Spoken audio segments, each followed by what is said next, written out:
good day. We've got Matt Frederick all the way from Melbourne, Australia today to tell us about his new book. Matt and I have been friends for quite a while now, and it's kind of like these weird people that you meet on the internet and they kind of stick.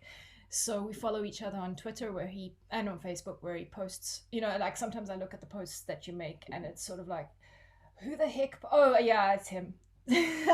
So anyway, Matt, do you want to tell people a little bit about yourself? Yeah, well, my name's Matt Frederick. Um, People often know me through different areas depending on what I do. I'm active on Twitter, posting weird stuff and all sorts of things. But I suppose what I'm best known for locally is that I'm a radio broadcaster. I used to host breakfast radio for a living, which was a great way to um, go without sleep for a couple of years. And for the last 10 or 11 years now, I've been hosting my own program specializing in blues music, which is a music I fell in love when I was much younger. That does mean a lot to me for various reasons. There's a way, I suppose, giving back to it. And the great thing about doing a radio program is that it is always constantly a learning experience. No one's ever an expert, particularly in a genre that's as vast and diverse as the blues. I mean, it has its definite origins, but right now I'm quite obsessed with the blues scene that's coming out of Turkey. It's just one of those amazing genres that latches onto different people around the world. And I've taken a lot of that together with some of my, um, I suppose, stranger interests and combined them into a book about the story of Robert Johnson. I'm trying to make sense of that famous story about the man who sold his soul to the devil at the crossroads to become the world's greatest guitar player. And I'm trying to understand why that story has resonance, why it keeps on being told, why, even though we know it isn't true because those things don't happen, it's still meaningful to people. My academic background is in, I say it's in philosophy, but the piece of paper I have up on the wall says studies in Western traditions.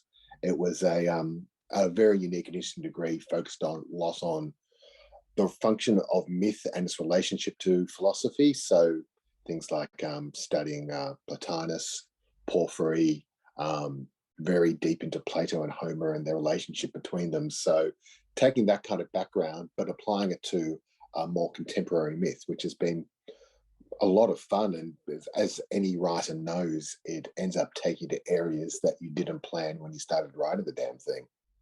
Cool. And I mean, just in terms of blues music, I mean, that's sort of how I sort of know you best now. I've read an early draft of the book.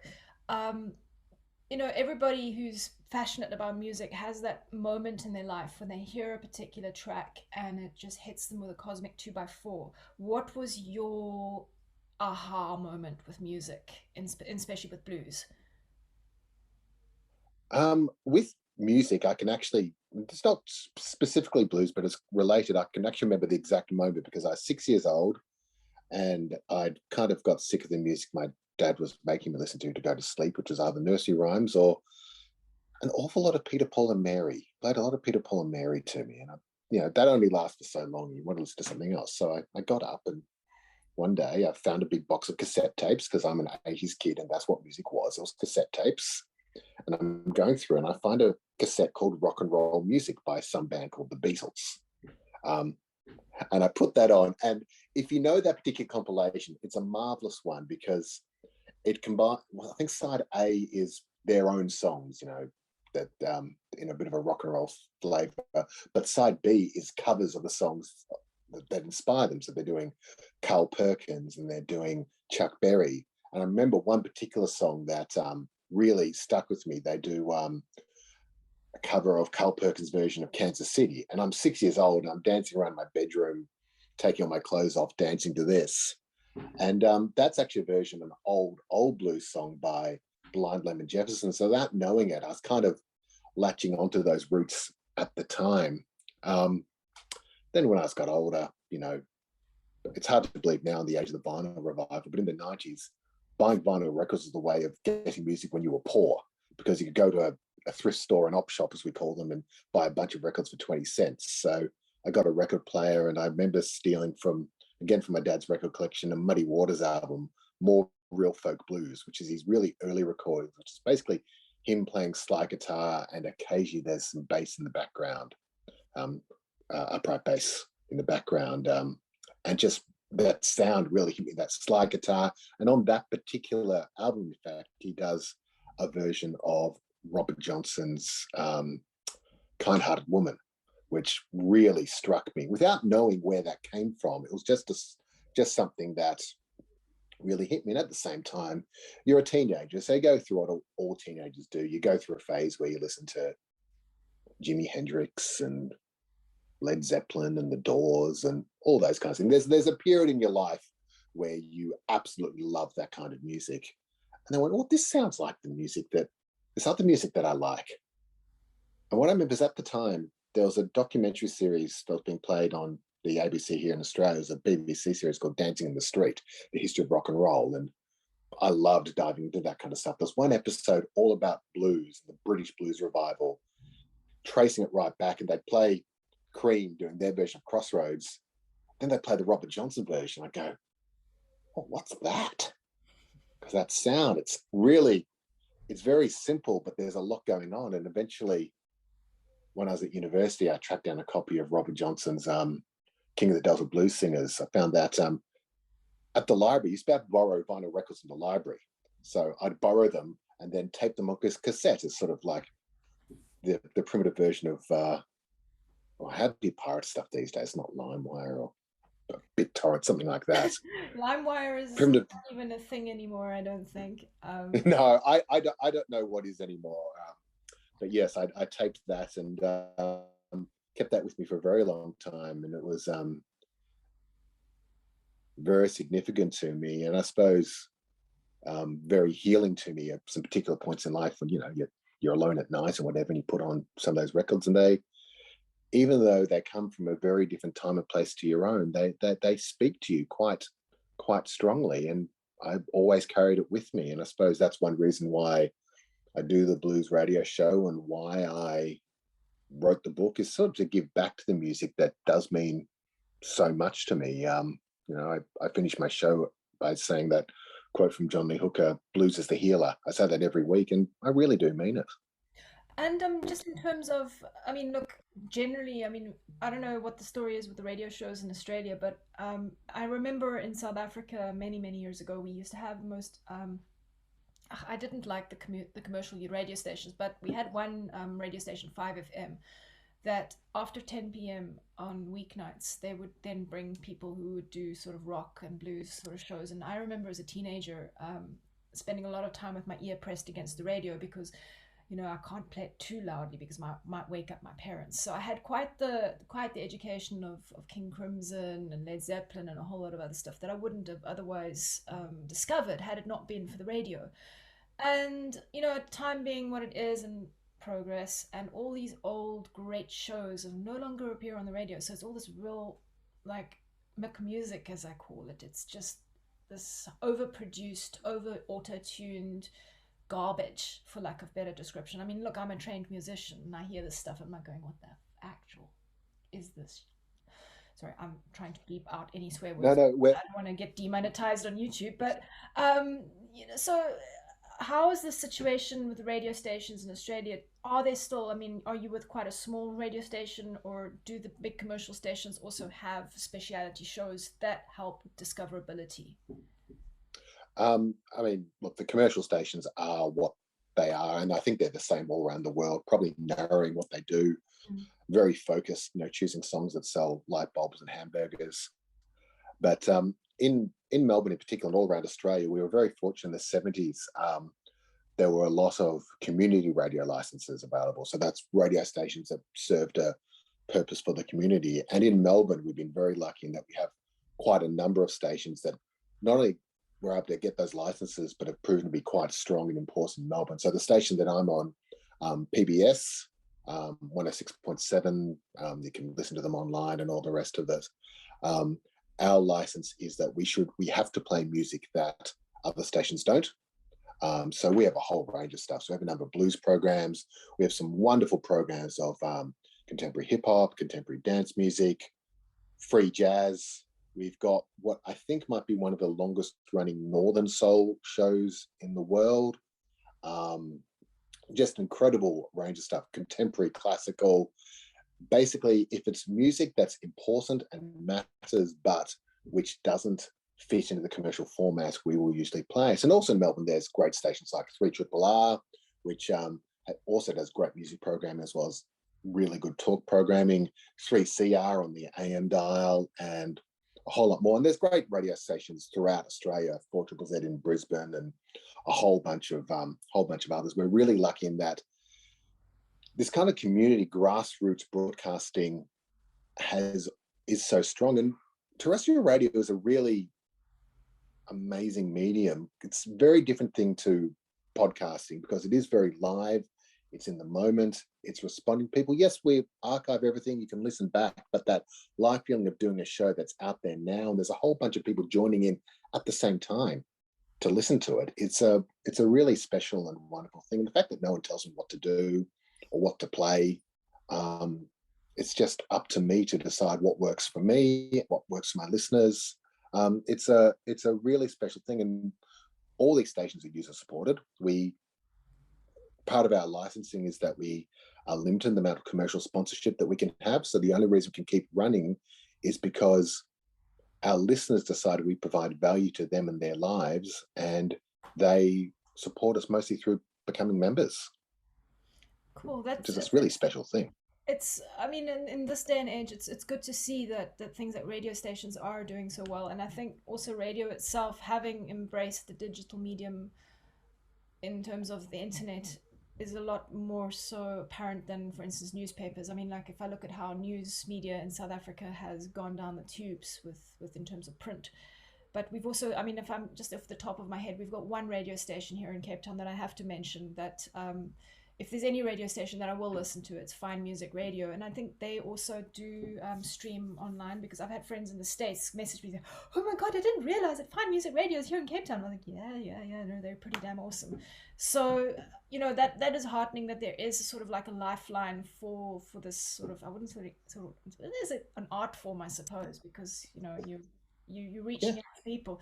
So some of the listener responses that have touched you, have you got any particular ones that stick out? I mean, I've got some stories that maybe I can't say in public because they're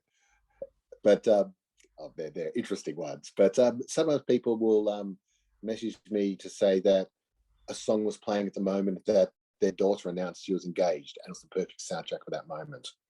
Or I've had some listeners say that the music helped them quit drinking, that it gave them strength to get through, or just that it helped them through difficult times. Often I'll just get a text message saying, the black dog hit hard today and you helped me through it. And that's wonderful. You know, people send through text messages, they send me emails, often live while I'm doing the show. And it becomes a strange interactive thing where even though I'm communicating with people, you know, far away, sometimes I hear from people listening from China, India, a number of listeners in Mississippi, actually, which is a bit of a sort of ice to Eskimos kind of moment. But it means something for them to hear it. That's awesome. I mean, it's sort of like, you know, one thing that I must say about the digital medium is being able to, like, yeah, I mean, look, logically looking here, I mean, I'm sitting here in Cape Town and you're sitting in like right across the ocean, and we're having this real-time conversation. And, you know, 15 years ago, the logistics of this would not have been possible, you know. So in terms of sort of going places, you have gone over to the United States and you've visited the birthplace of blues. How was that for you? Well, I've been over there a few times on my own, just as a a kid trying to explore this stuff. And I've also actually worked as a tour guide, taking other people through there, which was a great experience. I mean, it is a different world. The South in America is its own place. It's its own culture. It's not the America you see on TV. And that's got its plus sides, its downsides. Any unique special culture is always, you know, wonderful and magical, but also it still comes from deep poverty, and the problems you're probably thinking of still very much exist there. Um, Perhaps not as overt as they once were, although sometimes they still are. Um, I remember once when I was taking a tour group through, we stopped off to have lunch at a restaurant in a town in Mississippi, and they took us to the dining room. Um, and one of the people in my group commented, "Oh, this is a really odd restaurant. Why was it built with two dining rooms?" And it's like, well, yes, that was the old days. That's just how things were.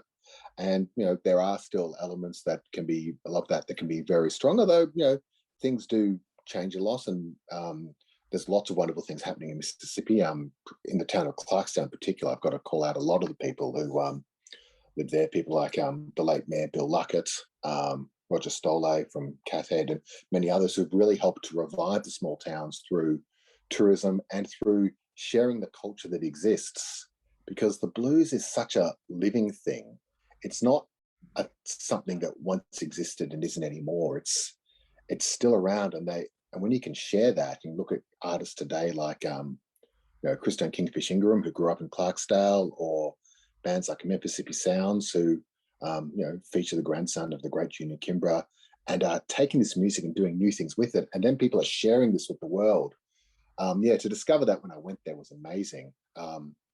To discover the contemporary side of blues, what's often referred to as Southern soul or soul blues, which is very much not, guitar on the hay bell, but often quite electronic, a lot of heavy programmed drums. Often the vocals might be treated with a vocoder or auto tune. So it's influenced by contemporary sounds, but it's still blues in the that tonality, that microtonality, and that structure. And speaking about blues life, about working hard and wanting to go out on the weekend and finally relax and let your hair down. often speaking to women, that's one of the major, always has been one of the major markets for the blues, which I think a lot of people are unaware of. Mm. And look, I mean, we've been chatting about many different topics for quite a few years now, and I know your book was a long time coming, and you spoke a lot about before you did it. Sort of what sort of crystallized the production of the book for you to actually get a bug up your ass, so to speak, to get it done? Realizing that I just actually had to do it. I wanted to sit down and do it, and I think as a writer, books are.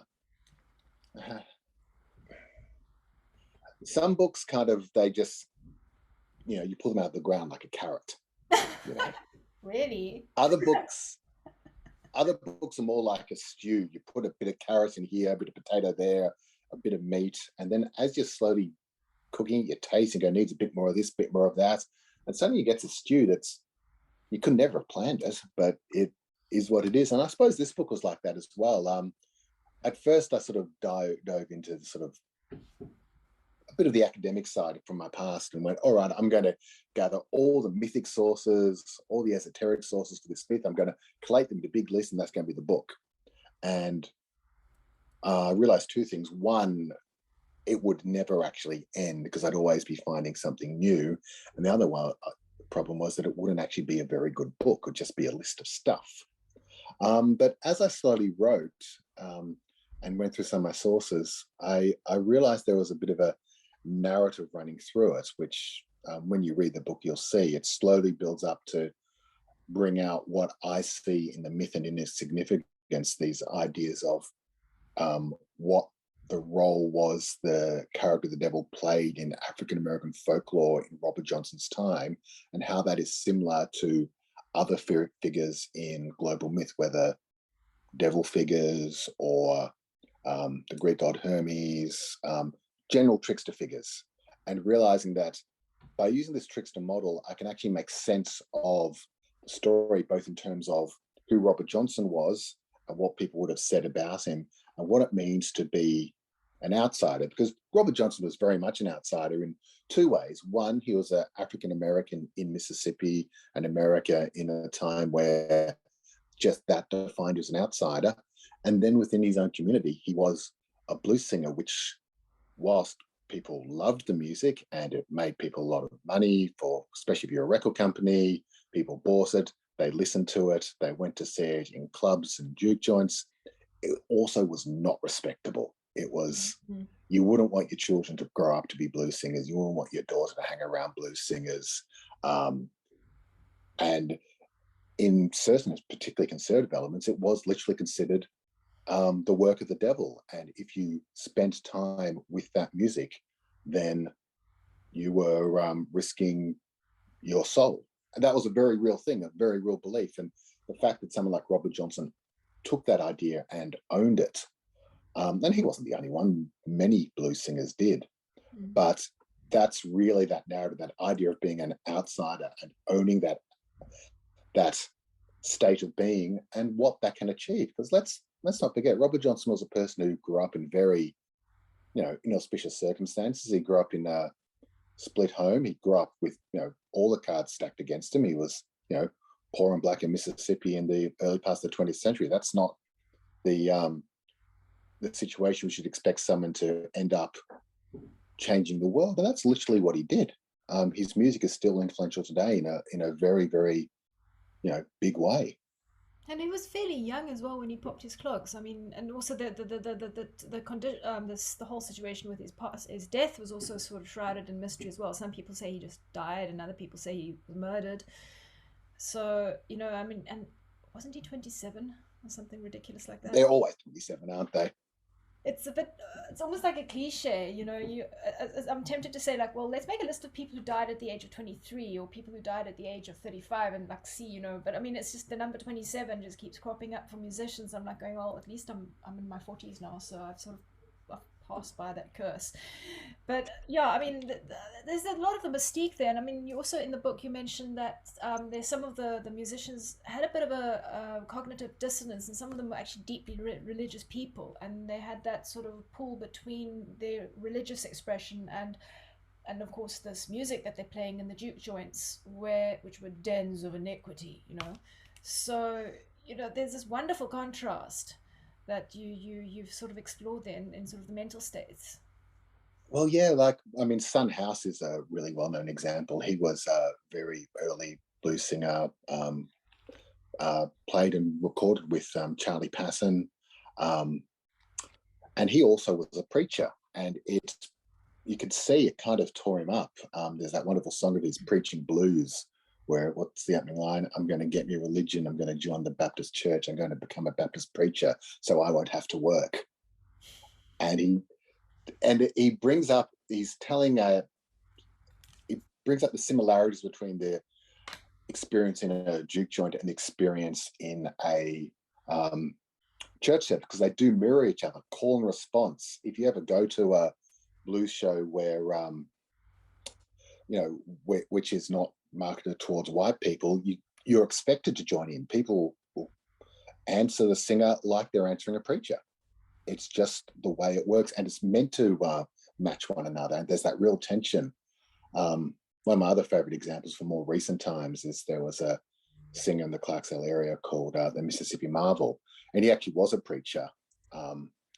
He only recorded one album, and it was done under the conditions that nobody know who he was, because if his congregation knew he was recording blues music, he was in a lot of trouble. And Oh at the God. album launch, he actually did perform live, but behind a screen, so no one could see who he was. Oh my gosh. It sort of reminds me, here in South Africa many, many years. I mean, look, I'm now going to betray how old I am.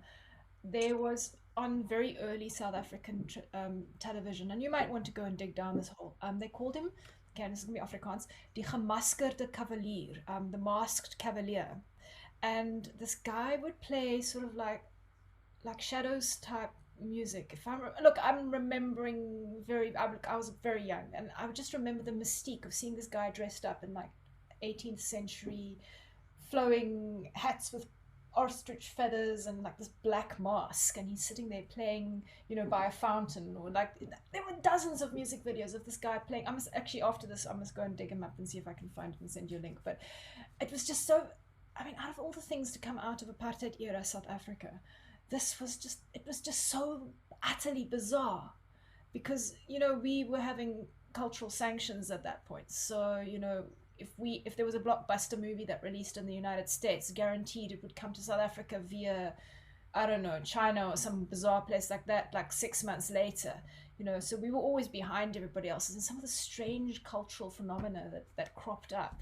You know, like for instance, yeah, South Africa is a very strange place. But anyway, the Gemaskerde Cavalier, I must go and hunt that down actually. But just in terms of the process of you mentioned with writing, you either pull the book up like a carrot, which made me laugh because that's not my experience. um, Sort of like you were initially looking at publishing it through a publisher, and then you went the self-publishing route. What's your experience has been thus far? Well, I mean, because I've spent so much time in the music industry, I've seen that transformation. You know, when I was younger, everyone I knew wanted to get signed to a major label and all the rest of it. And some people did, and not much occurred of it. And in the end, the major labels stopped signing as many people. The whole deal changed, and it was expected that you would release your music yourself.